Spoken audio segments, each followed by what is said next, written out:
Buenas tardes, profesor y compañeros. Nosotros somos el equipo 5 y les vamos a hablar acerca de la diabetes tipo 1. Mi equipo está conformado por López Ramírez Yarelia Abigail, Moreno Ramírez Leonardo, Paredes Trejo Estefanía y su servidora Arteaga Revilla Gilda Daniela. Buenas tardes, soy la doctora Paredes Trejo Estefanía y les voy a hablar sobre la definición específica de la diabetes tipo 1. Es una enfermedad crónica caracterizada por la destrucción parcial o total de las células beta en los islotes de Langerhans. Esto ocasiona la incapacidad para producir insulina. Datos importantes de esta definición es que los islotes de Langerhans son un grupo de células pancreáticas que entre ellas se encuentra la célula beta, que es la encargada de producir la insulina. Ante esta presentación solo se puede especificar que existe clínicamente cuando queda solo una cantidad aproximada del 10 al 20% de tejido sin daño, y en algunos casos muy especiales se puede mantener la actividad en las células beta totalmente residual, lo cual va a mantener el metabolismo de la misma. Esto es mucho más frecuente en niños de 8 y 12 años y no muestra características diferenciativas entre sexos o situaciones económicas. Mi nombre es Yarelia Abigail López Ramírez y yo les voy a hablar acerca de la etiología. La diabetes tipo 1 es un trastorno crónico en el cual el páncreas produce muy poca insulina o no la produce. La insulina es una hormona necesaria que permite que la glucosa ingrese a las células para que produzcan energía. Otro de los agentes causantes son los agentes infecciosos, como lo puede ser la rubiola congénita, la genética, las toxinas ambientales, los alimentos, que estos pueden ser la leche de vaca, el estrés físico o psíquico, también puede ser el aumento acelerado de peso o la insulinoresistencia secundaria a la obesidad. En la diabetes tipo 1, la glucosa no puede entrar en las células que dependen de la insulina, como los adipocitos y los miocitos. Debido a la falta de insulina, entra en el modo controlado por el glucagón, que esto puede ser estimulando la producción de la glucosa. El hígado se convierte en un órgano productor de glucosa y, combinado con la alteración de transporte de glucosa, da lugar a hiperglucemia en ayunas. Buenas tardes, compañeros. Sí, profesor. Soy Gilda Daniela Arteaga Revilla y yo les voy a hablar acerca de la epidemiología de la diabetes tipo 1. Bueno, tenemos que a nivel mundial el número de personas con diabetes aumentó en 108 millones de casos para el año de 1980. Sin embargo, en el año de 2014 a nivel mundial se reportaron 422 millones de casos. La prevalencia de esta enfermedad ha aumentado más rápidamente en los países que tienen ingresos bajos y medianos. Tenemos que para el año 2000 a 2016 la diabetes tipo 1 registró un incremento del 5% en la mortalidad prematura por diabetes. Y se estima que en 2019 la diabetes fue la causa directa de 1.5 millones de defunciones y que en el año de 2012 2.2 millones de personas fallecieron como consecuencia de la hiperglucemia. Estos datos los dio la Organización Mundial de la Salud. En este tipo de diabetes, el grupo de mayor incidencia es de los 10 a los 14 años y a partir de aquí va a disminuir hasta las últimas décadas de la vida. En mayores de 15 años se observa mayor incidencia en los varones, mientras que antes de los 15 años los resultados son distintos según se trate de cada país. La Federación Internacional de Diabetes estimó que en México hay alrededor de 26.578 niños de 0 a 19 años con diabetes tipo 1. Desde el año 2000, la diabetes mellitus en México es la primera causa de muerte entre las mujeres y la segunda entre los hombres. En 2010, esta enfermedad causó cerca de 83,000 muertes en el país y para 2017 se calculó 16.534.200 casos de diabetes, de los cuales el 1%, que corresponde a 165.342, corresponden a casos de diabetes tipo 1. En la imagen les muestro cómo el número de defunciones por diabetes en México, y en el año de 1980 empezaron con 14,626 muertes y sin embargo cada 10 años fue aumentando el número de muertes hasta el año 2016 con 105.574 muertes por diabetes, y esta información fue sacada del INEGI de las estadísticas de mortalidad de 2016. Continuando con la inmunopatología, tenemos que durante la etapa previa al inicio de la diabetes tipo 1, en el 80% de los individuos se detectan anticuerpos contra antígenos citoplasmáticos o membranales de las células beta pancreáticas, como la descarboxilasa del ácido glutámico 65 y 67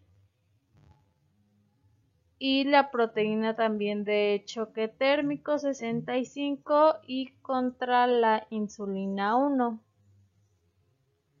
La destrucción de las células beta es el resultado de una compleja interacción entre múltiples células tanto del sistema inmune innato como del sistema adaptativo. En estos casos se ha demostrado en autopsias la presencia de insulitis, y esta insulitis es el sello patológico de esta enfermedad. La insulitis es una lesión inflamatoria que consiste en infiltrado de células inmunes alrededor y dentro de los islotes. Principalmente van a ser macrófagos, células B y células T. Tanto las células TCD4 como las TCD8, estas van a ser necesarias para que la enfermedad se pueda desarrollar, ya que son las encargadas de destruir a las células beta productoras de insulina a través de mecanismos efectores, que esto es por parte de las células Th1 o bien mediante destrucción directa, que es en el caso de los linfocitos T citotóxicos. Estos linfocitos van a iniciar la destrucción a través de varios mecanismos que incluyen la producción de citocinas inflamatorias, como es el caso de TNF-alfa e IFN-gamma, y que actúan de forma sinérgica con la interleucina 1, que es producida por los macrófagos para actuar sobre las células beta. También son capaces de destruir a estas últimas mediante la secreción de perforinas y granzimas, o también por apoptosis mediante la activación de la vía de Fas-L. Y en esta imagen les muestro a un islote pancreático de color rojo, que este es invadido por células T, que son las de color verde.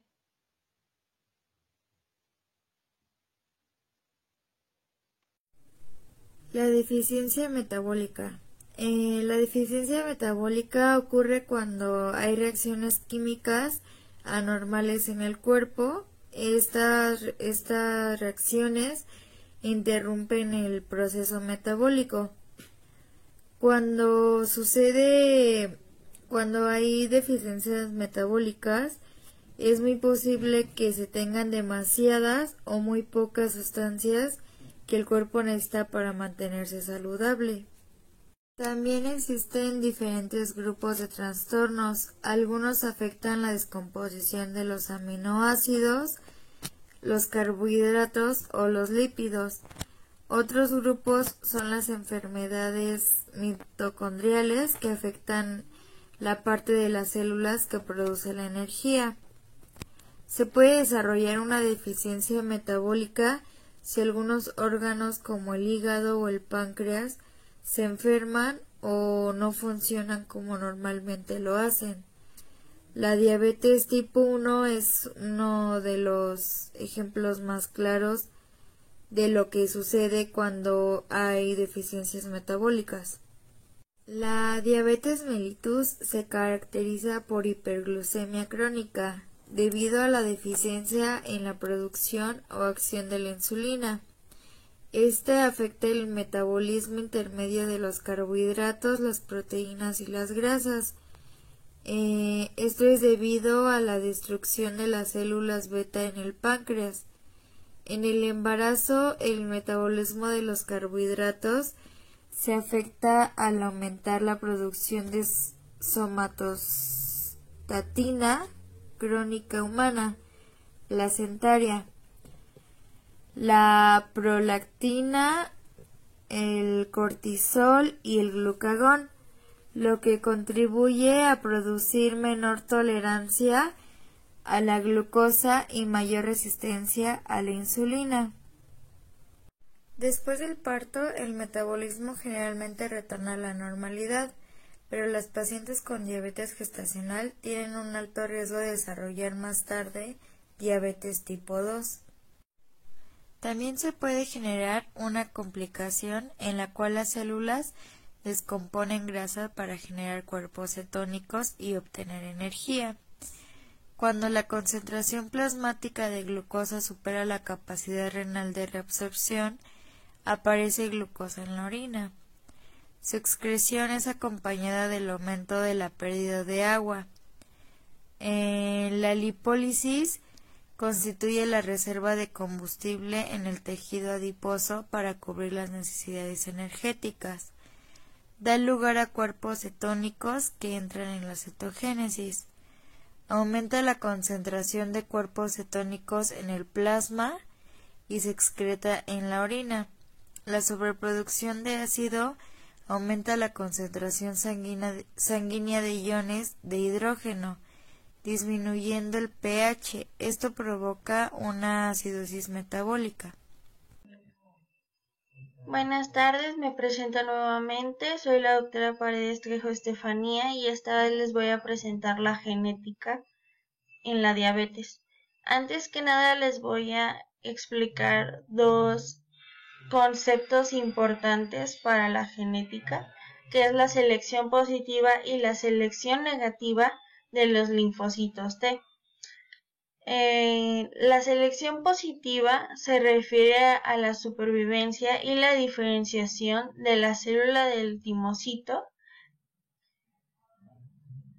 para su diferenciación ya sea en CD8 o en CD4, y su selección negativa es la muerte por apoptosis de la misma célula. Aquí se puede dar una diferenciación que tiene estos dos caminos.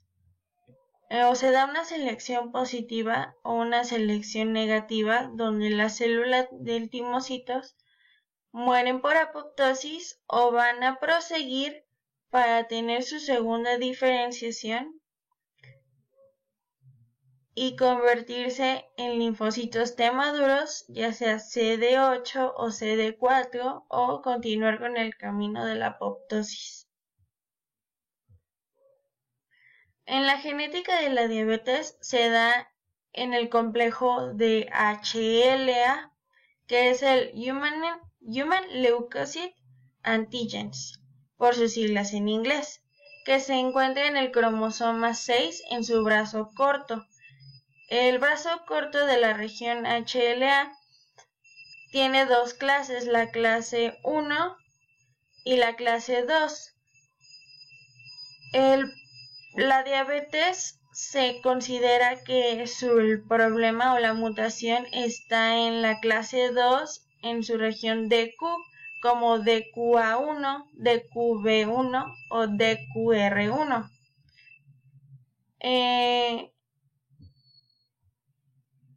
Este complejo contiene más de 200 genes, de los cuales 40% se estima que están relacionados con la función inmune.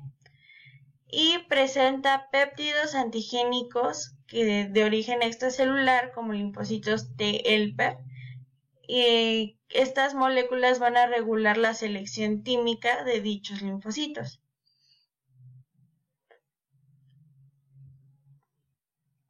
Referente todavía a genética HLA2, los pacientes muestran signos de autoinmunidad a los genes anteriores como DQA1, DQB1 y DQR1, al ser dañados muestran paso a anticuerpos anti-islote, anticuerpos frente a insulina, descarboxilasa de ácido glutámico, antígeno 2 de insulinoma y transportador de zinc.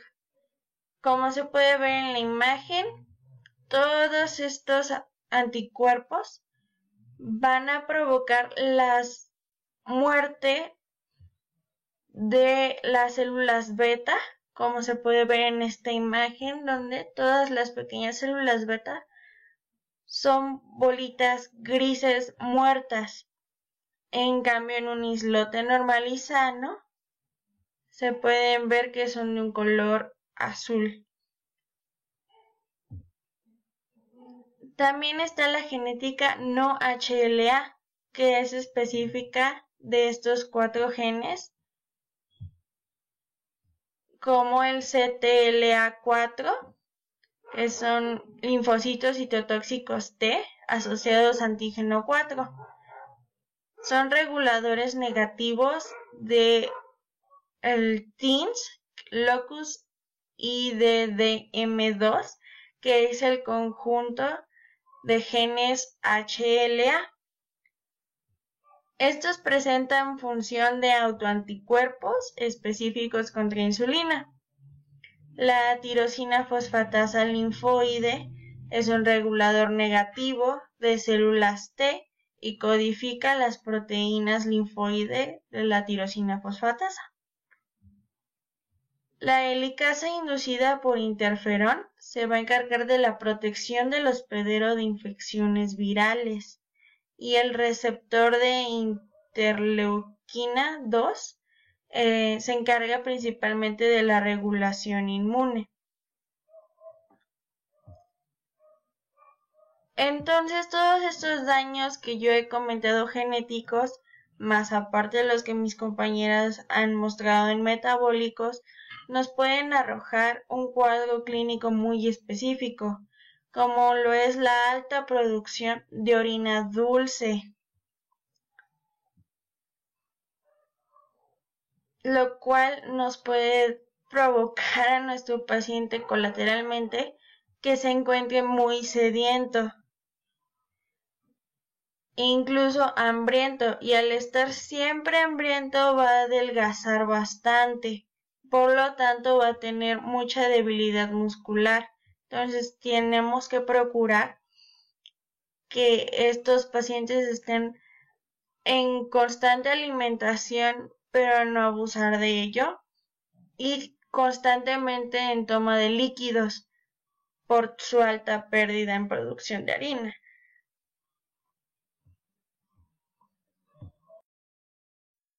A continuación les voy a hablar acerca de la hipoglucemia, y tenemos entendido que la glucosa es la sustancia que se produce al final de la digestión de todos nuestros alimentos que ingerimos, y por lo tanto pues es la responsable de mantener la energía necesaria a todas las células de nuestro organismo.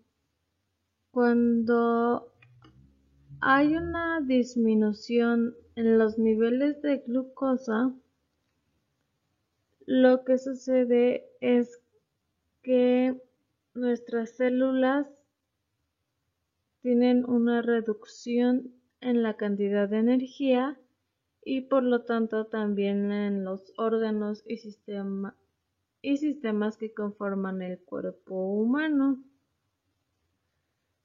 Cuando esto ocurre, algunos órganos como el cerebro y el corazón trabajan con un esfuerzo mayor, lo que ocasiona muchos de los síntomas asociados a la hipoglucemia. Esta hipoglucemia le puede ocurrir a cualquier persona con diabetes que se tome medicamentos para poder bajar los niveles de glucosa en sangre, pero la hipoglucemia grave se presenta con mayor frecuencia en personas con diabetes tipo 1, ya que deben de tomar insulina para poder sobrevivir. En la diabetes tipo 1, la hipoglucemia es más común como un resultado de la interacción de un exceso de insulina con la contrarregulación de la glucosa, y no solamente debido al exceso de insulina por sí solo. La hipoglucemia severa es una emergencia médica que requiere un rápido reconocimiento y tratamiento para poder prevenir el daño cerebral o de algún otro órgano. Buenas tardes, doctor y compañeros. Soy Moreno Ramírez Leonardo y les voy a hablar sobre el diagnóstico y el tratamiento. Para el diagnóstico de la diabetes tipo 1, se pueden realizar 3 pruebas.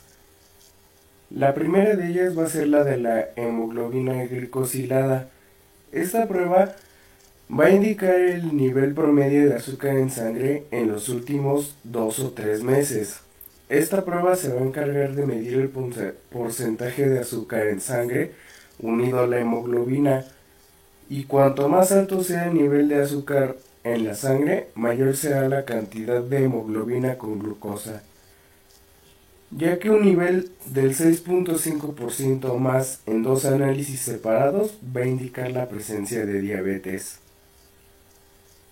Si no es posible realizar esta prueba debido a alguna afección que provoca que los resultados no sean precisos, hay otras 2 pruebas que se pueden realizar para el diagnóstico de diabetes tipo 1. La primera va a ser un examen aleatorio de azúcar en sangre. En esta prueba se tomará una muestra de sangre en un horario al azar y se confirmarán los resultados con la repetición del análisis. Los niveles de azúcar en la sangre se van a expresar en miligramos por decilitro, y sin importar cuándo se haya ingerido un alimento, un nivel de azúcar en sangre de 200 miligramos por decilitro o más va a indicar la probabilidad de diabetes. La segunda prueba es un examen de azúcar en sangre en ayunas. En esta otra prueba se tomará una muestra de sangre en ayunas para analizar los niveles de azúcar. Un nivel de azúcar en sangre en ayunas menor de 100 miligramos por decilitro se considera normal. Un nivel de azúcar en sangre en ayunas entre 100 a 125 miligramos por decilitro se considera prediabetes, y si el resultado es de 126 miligramos por decilitro o mayor, va a significar que una persona padece de diabetes. En esta imagen de acá, pues es un resumen de lo que acabo de explicar. Una persona sin diabetes va a presentar niveles de 70 a 100 miligramos por decilitro en ayunas, mientras que después de ingerir un alimento va a ser menor a 140 miligramos por decilitro. Una persona prediabética va a tener niveles de 100 a 125 miligramos por decilitro en ayunas, mientras que una persona, después de haber ingerido sus alimentos, una persona prediabética, va a tener niveles de 140 a 110, 199. Y una persona diabética en ayunas va a tener un nivel de 125 miligramos por decilitro más, mientras que postprandial va a tener niveles de 200 miligramos por decilitro o aún mayor.